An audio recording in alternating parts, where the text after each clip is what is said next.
Hi guys, Ronnie here and welcome to the workshop. Today I want to talk about my new Strada Italia road bike.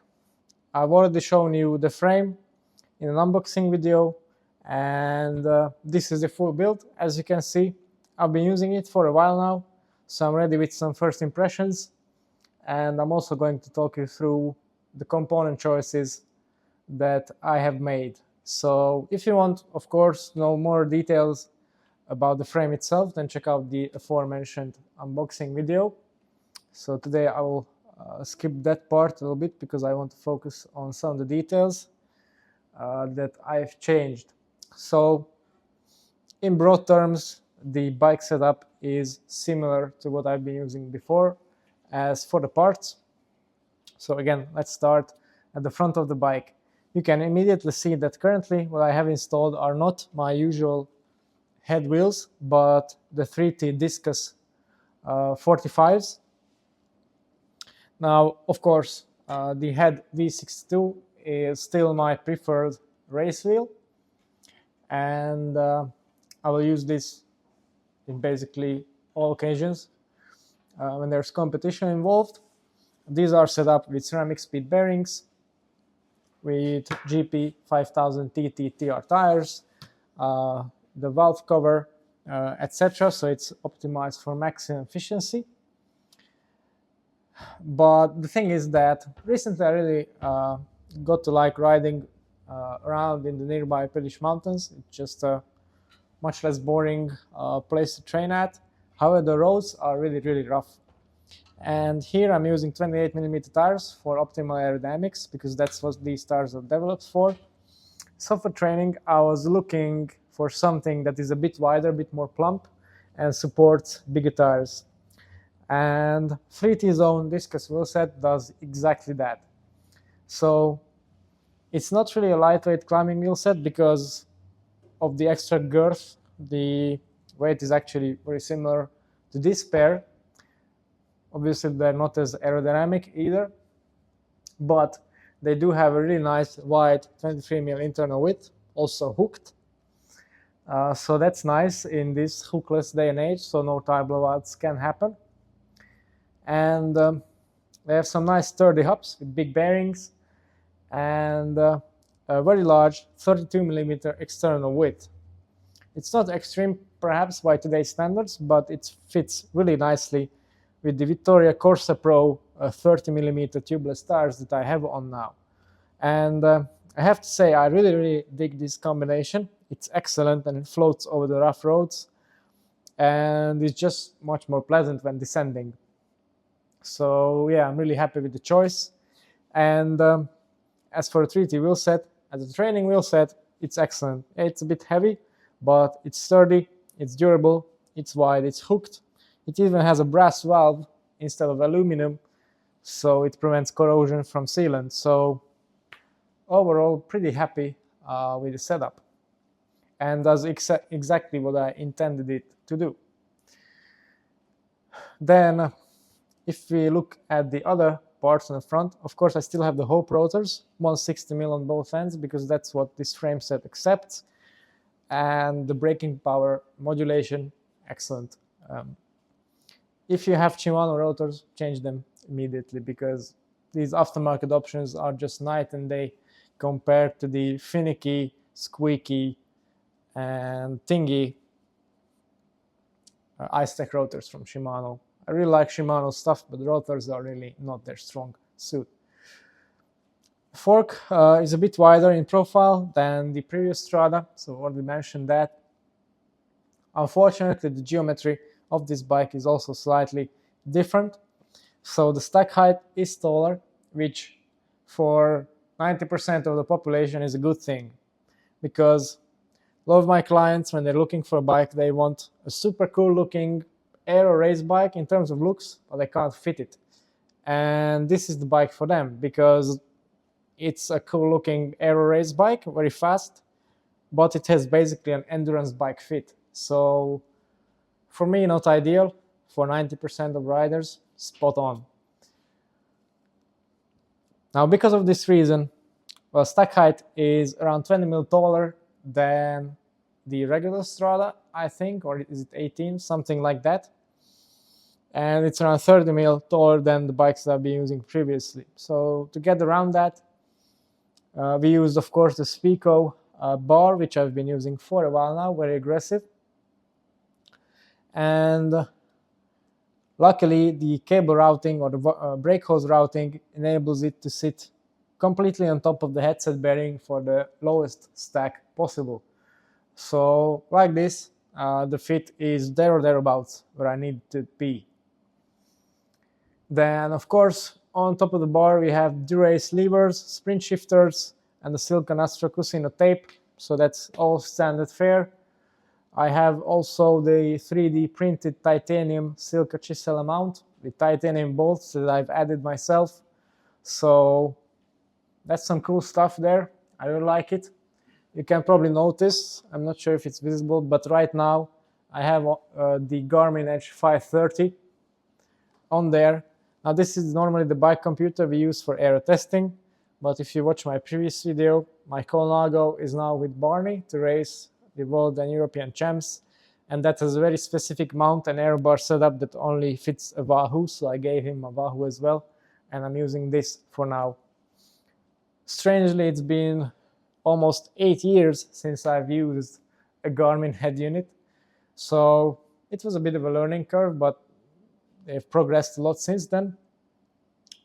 And yeah, it's okay, nothing wrong with it so far. It's not even the newest generation, you know, it's a 530, but still, it just works. Yeah, so that's the front end of the bike basically covered. We go further down, then of course one of the prominent features of this frame is the massive bottom bracket, which completely shields the water bottle. Speaking of water bottles, they're held by these very neat and super light Carbon Works cages. A bit of a new thing that I have going on there is the crankset. So let's start from the bottom bracket. 3T shipped their bikes with the Token Ninja style bottom brackets, which I really do like, and the Shimano version in particular, because that uses a thread together aluminum cup. It's really robust, and in there you can fit a bearing that is 42 millimeter outer. So I've used that. I took off the Shimano style bearing and I put in some ceramic speed 6806 bearings to fit my Roto 30 millimeter spindle, and it works spot on, just fine, without creaking. Very nice fit, so really happy with that. Strangely though, the dub style bottom bracket from Token uses the same kind of general design, but the bore is actually smaller and the bearing is smaller, so you can't use 30 millimeter cranks there. So that's kind of weird. I tried that, it doesn't work. So you need the Shimano one to do this conversion. Anyway, you can probably see that I went for the Aldo Carbon cranks, or I went back to them this time because, yeah, just, you know, everything on this bike is bare carbon, and the aluminum cranks just stood out a bit. So this is a much nicer match. And yeah, previous to the issue I had with them was first the Q factor, which I had to make wider because the pedal thread is actually recessed into the carbon, so I got a lot of rub. Unfortunately, that is still the case. So even if I use 2 millimeter spacers, now it's more or less okay, but I don't know, it's just not perfect, not what I wanted it to be. So aluminum ones in that regard are better because that's just flush and I get no rub even with a shorter or a narrower Q factor. But they look great, they're lighter.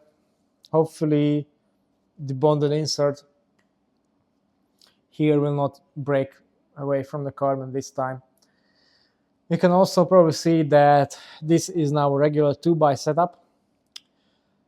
This is not because I suddenly hate classified, of course. I'm sure that many of people would be pleased to hear that. But the thing is that I have two classified sets. One of them is in the gravel bike where it's most appropriate, And the other one I want to use for my time trial bike, because there I can't fit a front derailleur because of the workshop Kratos crank, so there's no other option than classified if you want extra gearing. So I just took that hub and the complete assembly, and since Head doesn't make a version for that in the disc format, I sent the whole thing over to Aero to have them build me a disc wheel that fits the classified hub inside. So I have that option for the time trial bike if needed. So for now, this is a regular 2x.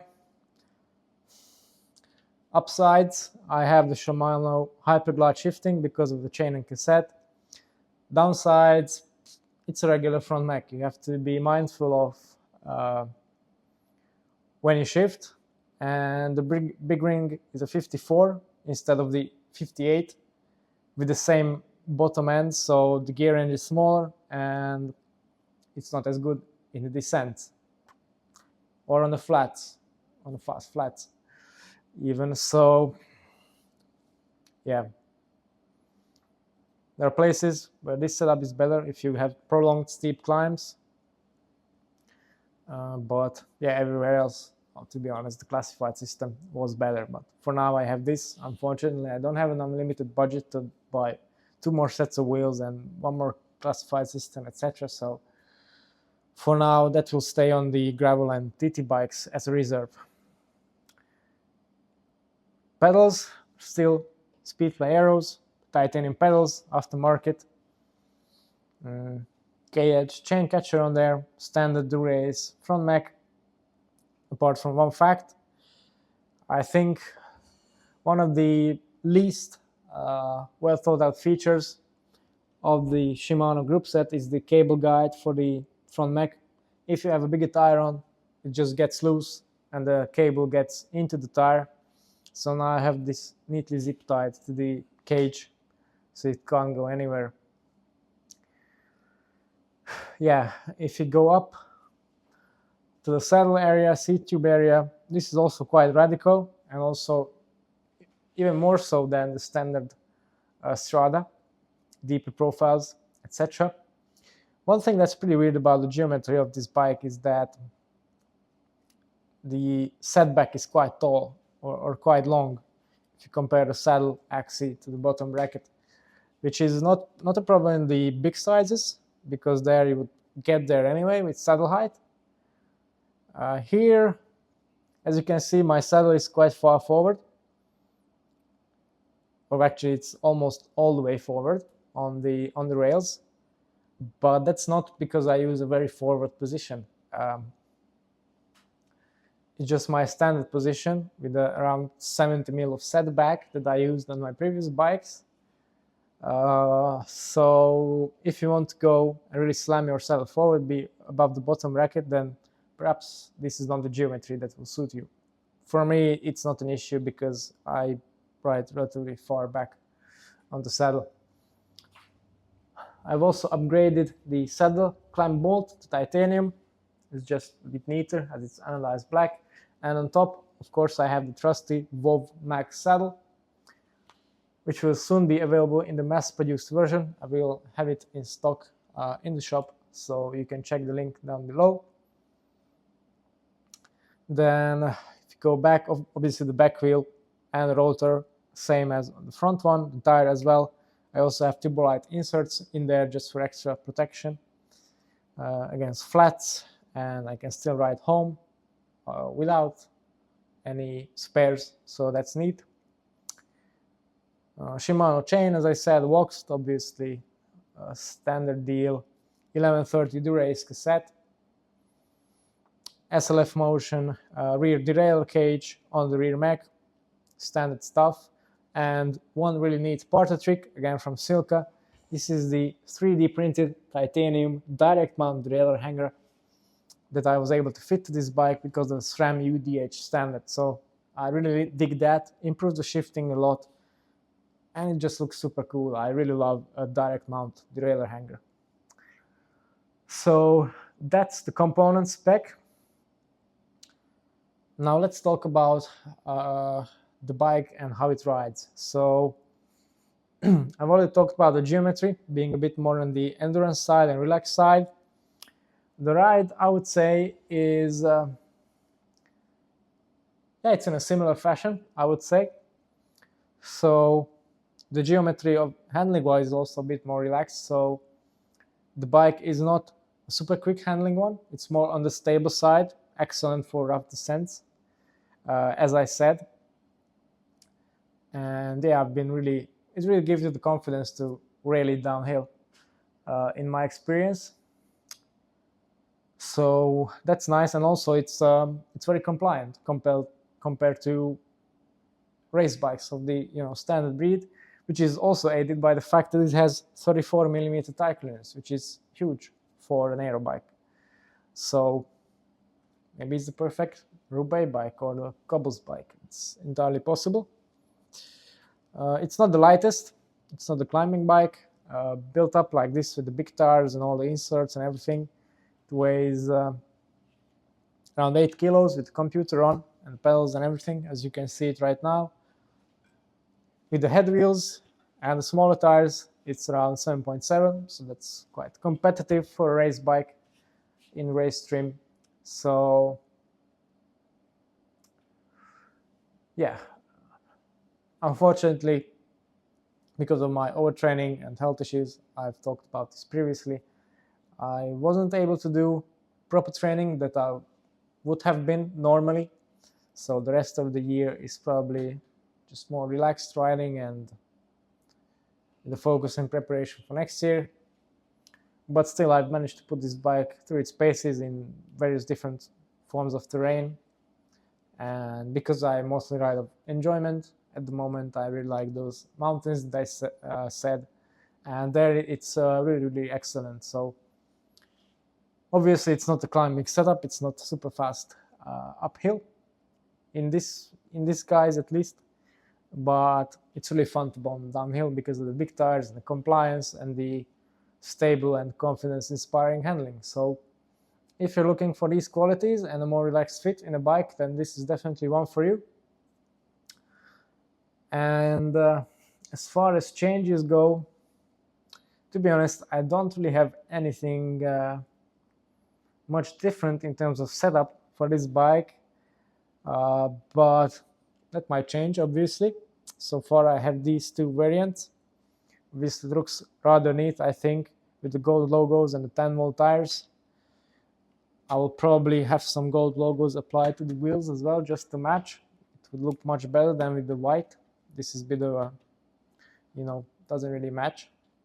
But that's about it. So I hope you have found this informational and useful. If you have any other questions about this bike or setup or any other part, let me know in the comments below. If you like this bike and the frame, then we also have a couple in stock, so you can skip the 4-month wait time in case you decide to order one. So this will be linked in the description below. That's all for today. Thanks for watching and see you next time.